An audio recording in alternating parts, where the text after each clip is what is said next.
네, 안녕하세요. 반갑습니다. 허준입니다. 아침 일찍 인도 국방부에서 K9 바지라 자주포 추가 도입에 착수했다는 소식이 들려오고 있습니다. 기사 내용을 잠깐 보게 되면은 이런 내용입니다. 인도에서 K9 바지라 자주포 백문 추가 도입 착수 이렇게 지금 기사가 나오고 있고요.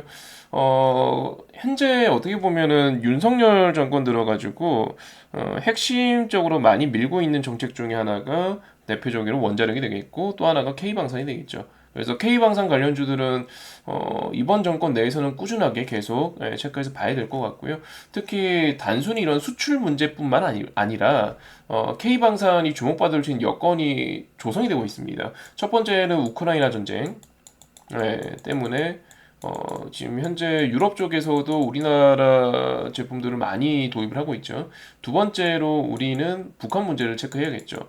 불과 얼마 전에도 이제 북한 관련한 이슈가 있었었고, 그리고 오늘도 이제 그 국방부가 재미난 인정을 했습니다. 이제 보시면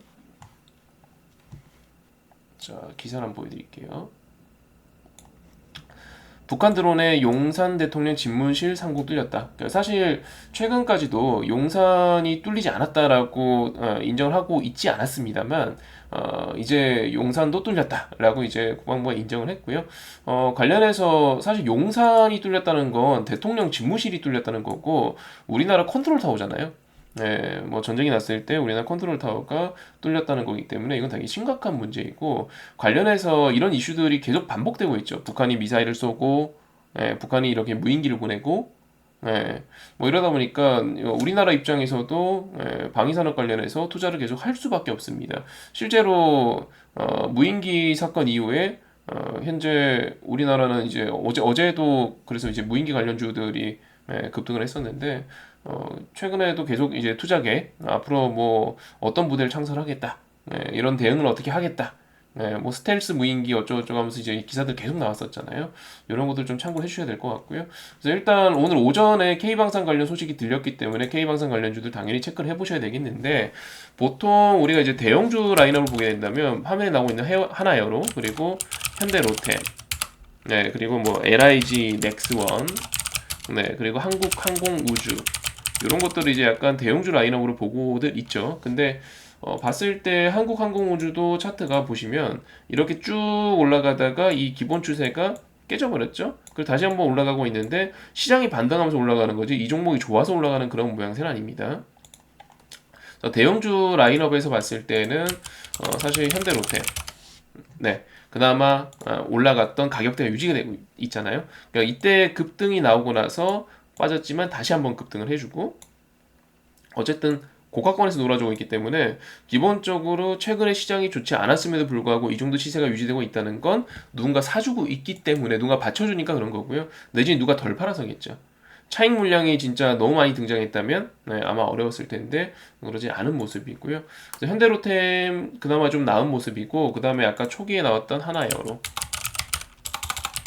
이쪽이 흐름이 괜찮은 것 같습니다. 얘도 고가권에서 버텨주고 있죠. 그러니까 예를 들어 LIG 넥슨이라고 한다면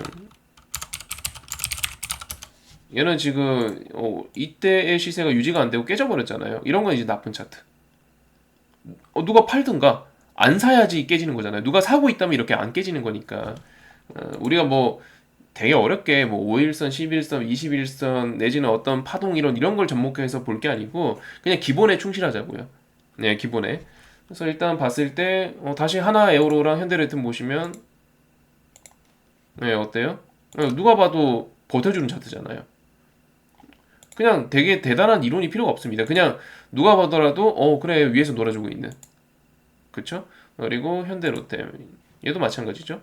하나의 여로가 차트는 더 이뻐요. 단기 차트까지 봤을 때는 이쁜데 결과적으로 얘도 일단은 위에 놀아주고 있기 때문에 이렇게 두 개는 대형주 라인업에선 봐야 될 것 같고요. 그 다음에 이제 중소형주 라인업은 종목이 너무 많아요. 너무 많은데 적당히 움직이는 걸 봐야 될 것 같습니다. 예를 들어 우리가 뭐 전통의 방산주라고 한다 뭐 빅텍, 스페코, 뭐 휴니드 이런 것들 뭐부터 해가지고 지금 사실 너무 많죠. 근데 중소형주들은 조금 차트가 일그러진 것들이 대부분이기 때문에 조금 움직이는 거 보고 그 다음에 투자 여부를 좀 결정해봐야 될 것 같습니다. 뭐 엄청난 이제 폴란드 때처럼 엄청난 어떤 수출 소식이 아니고 이런 어떤 뭐 인도 국방부 백문이면은 그렇게 많진 않아요. 그래서 그냥 아침 일찍 이 뉴스를 보고 추격 매수해야겠다. 그렇게 보실 것까지는 아닌 것 같고 개인적으로는 아까 잠깐 소개해드린 것처럼 하나 에어로랑 현대로템 차트가 계속 이쁘니 추가적인 소식이 들릴 수도 있어요. 내지는 시장이 조정 주면서 얘네가 조정 주면 얘네들은 매수 관점 보시는 게 맞을 것 같아요. 네, 참고해 주시고 일단 오늘 호재가 떴다. 네, 이건 참고해 주시면 좋을 것 같고요. 앞으로도 호재는 계속 뜰 겁니다. 왜? 우크라이나 북한 문제 때문에. 네, 계속 뜰 거니까 당연히 이 계속 뜰 때 하나 에어로랑 현대로템처럼 차트가 계속 만들어지고 유지가 되고 있는 이런 종목군들에 대해서는 빠지면 매수 관점을 봐야 되겠습니다. 시장이 조정 줄 때마다 얘네들은 일단 매수 관점.